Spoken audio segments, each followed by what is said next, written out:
یہ لکھا ہے کہ حضرت عمر فاروق رضی اللہ تعالیٰ عنہ کے دور میں بھی کس طرح کا واقعہ پیش آیا۔ ایک نوجوان تھا، حسین و جمیل تھا، اللہ نے حسن عطا کر رکھا تھا بڑا۔ اس نے جب بھی نماز پڑھنے کے لیے آنا نا تو راستے میں ایک عورت تھی، اس کی نظر پڑتی، اور یہ کہا گیا ہے کہ جو نظر ہے یہ شیطان کے تیروں میں سے ایک تیر ہے، اسی لیے تو حضرت جی نظریں جھکا کے چلنے کا حکم دیا گیا ہے، کیونکہ جو نظر ہے یہ شیطان کے تیروں میں سے ایک تیر ہے حضرت جی۔ پڑھ تو یہ ایک دفعہ جاتی ہے لیکن کتنی دنوں تک حضرت اس نظر کا جو اثر ہے وہ دل سے نہیں جاتا۔ اپنی نظریں بڑی سنبھالو، اپنی نظریں بڑی سنبھالو۔ اس کی تو نظریں پاک تھیں لیکن راستے میں ایک عورت تھی، اس کی پاک نہیں تھی۔ اس نے آتے جاتے جاتے آتے آتے جاتے اس کو دیکھنا، شیطان نے اپنا کام کرنا شروع کر دیا۔ اس نے ایک دن کیا کیا، اس نے اپنی خادمہ سے نا اپنی خواہش کا اظہار کیا، میرا دل کرتا ہے کہ اس نوجوان سے نا تنہائی ملے، لیکن ملے تو ملے کس طرح؟ وہ جو خادمہ تھی ذرا پکی عمر کی تھی، اس نے کہا یہ تو کوئی مشکل کام نہیں ہے، آج ہی رات کو بات بنا دیتی۔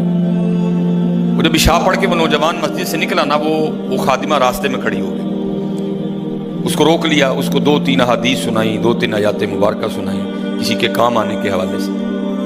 ہمارے گھر میں مرد کوئی نہیں ہے، کچھ وزنی سا سامان اٹھانا ہے، اگر آپ اٹھا دیں تو بڑی نوازش ہوگی، اللہ راضی ہوگا، اللہ کے رسول راضی ہوگا، کوئی مسئلہ نہیں۔ اسی طرح ہوا حضرت، وہ گھر لے گئی، پچھلے کمرے میں لے گئی، وہ جیسے کمرے میں داخل ہوئے وہ عورت پہلے موجود تھی، اس نے جناب اندر سے چٹکنی لگا لی اور اس کے سامنے اپنی خواہش کا اظہار کیا۔ جیسے میں نے کہا نا بڑا مشکل موقع ہوتا ہے، لیکن وہ نوجوان ہماری طرح کا نوجوان نہیں تھا، وہ قرآن والا نوجوان تھا، اس کا تعلق قرآن سے مضبوط تھا۔ اس کو یہی آیت یاد آئی، وَلِمَنْ خَافَ مَقَامَ رَبِّهِ جَنَّتَانِ، جو اپنے رب کے حضور کھڑا ہونے سے ڈر گیا، موقع بھی تھا، طاقت بھی تھی، عمر بھی تھی، خواہش بھی تھی، پھر بھی ڈر گیا، نہیں نہیں نہیں میرا اللہ دیکھ رہا ہے، میں کل اپنے اللہ کے حضور کون سا منہ لے کے جاؤں گا، کس طرح اللہ اور اللہ کے رسول کی بارگاہ میں کل جاؤں گا، سارا کچھ کر سکتا تھا، کوئی تیسرا نہیں تھا، لیکن کیا نہیں، میرا اللہ دیکھ رہا ہے۔ وہ ایسا خوف طاری ہوا، ایسا خوف الہی طاری ہوا، گش کھا کے گر گئے نیچے، عورت ڈر گئی، آگے بڑھ کے کسی نے نبض نہیں دیکھی کہ زندہ ہے کہ شہید ہو گئے، انہوں نے سمجھا کہ شاید مر گئے۔ اس نے دروازہ کھٹکھٹایا، باہر سے اس نے خادمہ نے دروازہ کھولا، اس نے کہا یہ تو مر گیا۔ اس نے کہا یہ بھی کوئی مشکل بات نہیں، بھائی نام تو اس پہ لگے گا نا جس کے گھر سے لاش برآمد ہوگی، تم ٹانگیں پکڑو میں ہاتھ پکڑتی۔ انہوں نے تھوڑا سا محنت مشقت کر کے نا اٹھا کے جو باہر کوڑا پھینکنے کی جگہ تھی نا اس نوجوان کو پھینک دیا۔ اب رات پڑ گئی، بیٹا گھر نہیں آ رہا، باپ پریشان تھا۔ جب کافی وقت گزرا نا تو والد صاحب بیٹے کی تلاش میں نکلے، تو راستے میں کیا دیکھتے ہیں کہ وہ جو کوڑا کرکٹ پھینکنے کی جگہ ہے وہاں بیٹا پڑا ہوا ہے۔ بیٹے کو اٹھایا، گھر لے آئے، منہ پہ پانی کے چھینٹے مارے، بیٹے کو ہوش آئی۔ باپ نے پوچھا پتر کیا ہوا؟ وہ بیٹے نے پھر سنانا شروع کیا۔ جب پھر وہاں پہنچا نا تو اس عورت نے مجھے دعوت زنا دی، تو پہلے تو خوف الہی کی وجہ سے بے ہوش ہوا تھا، اس بار اتنا خوف الہی نے غلبہ کیا کہ واقعی روح پرواز کر گئی ہے۔ والد نے راتوں رات جنازہ کروا دیا۔ صبح والد صاحب فجر کی نماز کی جماعت میں شریک نہیں ہو سکے۔ جب نماز سے فارغ ہوئے نا تو امیر المومنین حضرت سیدنا عمر بن خطاب رضی اللہ تعالیٰ نے پوچھا بھائی وہ آج ہمارا فلاں مقتدی کیوں نہیں آیا؟ لوگوں نے ساری بات سنائی، حضرت جوان بیٹا تھا، انتقال کر گیا، رات ہی کو جنازہ ہو گیا، شاید اس وجہ سے حضرت نہیں جماعت میں تشریف لا سکے۔ آپ نے فرمایا چلو اپنے بھائی کے غم میں شریک ہوتے ہیں۔ حضرت سیدنا عمر فاروق رضی اللہ تعالیٰ عنہ آئے، باتیں ہوتی رہیں، آپ نے بیٹے کے انتقال کی وجہ پوچھی، بیٹے نے ساری بات سنائی۔ آپ نے فرمایا اچھا تیرے بیٹے کا انتقال خوف الہی کی وجہ سے ہوا ہے؟ تو اللہ تو فرماتے ہیں وَلِمَنْ خَافَ مَقَامَ رَبِّهِ جَنَّتَانِ، اور جو ہمارے رب حضور کھڑا ہونے سے ڈر گیا اس کے لیے 2 جنتیں ہیں، تو چل پھر مجھے ذرا اپنے بیٹے کی قبر پہ لے کے چل۔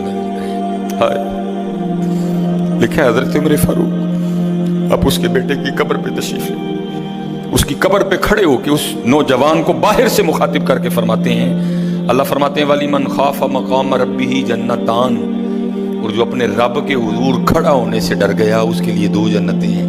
اے نوجوان اب آگے تو بتا اللہ نے تجھے 2 جنتیں دیں کہ نہیں دیں؟ تو لکھا ہے قبر سے جواب آتا ہے امیر المومنین رب سچا، رب کا رسول سچا، رب کا قرآن سچا، میں جیسے ہی قبر میں آؤں اللہ نے مجھے 2 جنتیں عطا کر دی ہیں.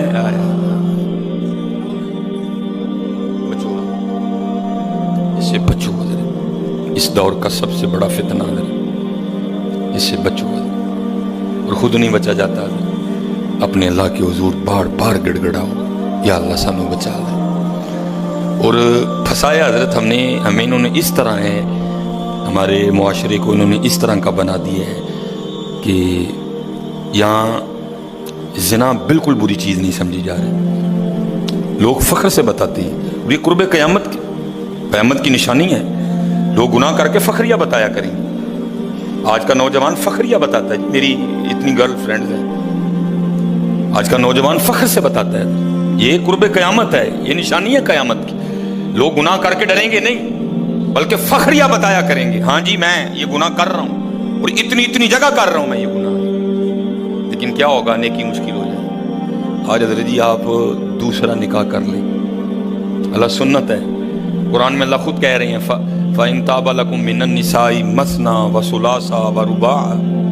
پہلے کی تو اللہ نے بات ہی نہیں کی، بات ہی دوسرے سے شروع ہو رہی. مِّنَ النِّسَاءِ مَثْنَىٰ وَثُلَاثَ وَرُبَاعَ، پہلے کی بات ہی نہیں ہوئی، بات ہی دوسرے سے شروع ہو رہی ہے. جتنی مرضی گرل فرینڈ رکھ لیں، آپ کو کوئی برا نہیں سمجھے گا.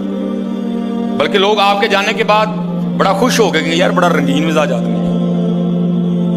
لیکن حضرت آپ دوسرا نکاح کر لیں، اسی وقت آپ لوگوں کے کاغذوں میں 2 نمبر ہو جائیں گے.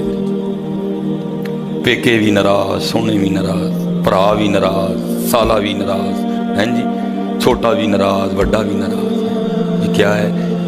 یہ قرب قیامت ہے. گناہ اچھا ہو گیا، گناہ آسان ہو گیا، نیکی بری سمجھی جانے لگی، نیکی مشکل ہو گئی. اس لیے بچو دے. اس کا طریقہ جو ہمیں ہمارے بڑوں نے بتایا ہے یہی ہے حضرت جی. روز سرگی اٹھو تے اللہ دے حضور رو، یا اللہ جے دن چڑھے آئے تے تیرے فضل نہ چڑھے آئے، جے چڑھے تے پھر ساڑی حفاظت بھی فرمائیں گے، سانو بچا بھی لیں گے، ساڑی حفاظت بھی فرمائیں گے.